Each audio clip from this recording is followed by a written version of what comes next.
So here's the Diebold app. We can show the color area. We can show the image area. So in this case, I'm going to upload the photo that you have sent me. So here it is.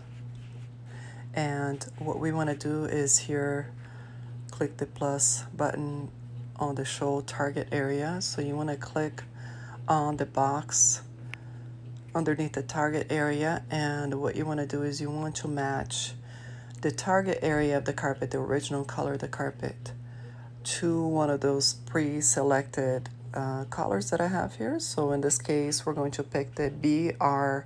All right, so I clicked on that and I can see that the target is populated. And so here I can tweak. I actually like the way it looks with the 10 blue, 10 red, and 10 yellow. But I could tweak up and down if I would like. But we're gonna leave it at the 10, 10, 10. And here I can show the current area.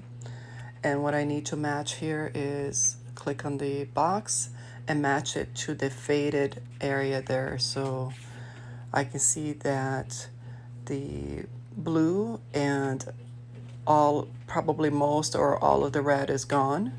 So I'm going to click on the plus sign here on the yellow, and I can see let me hide the target area.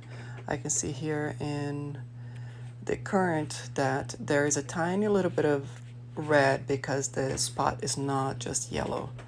So here is what we're going to do. So something like that.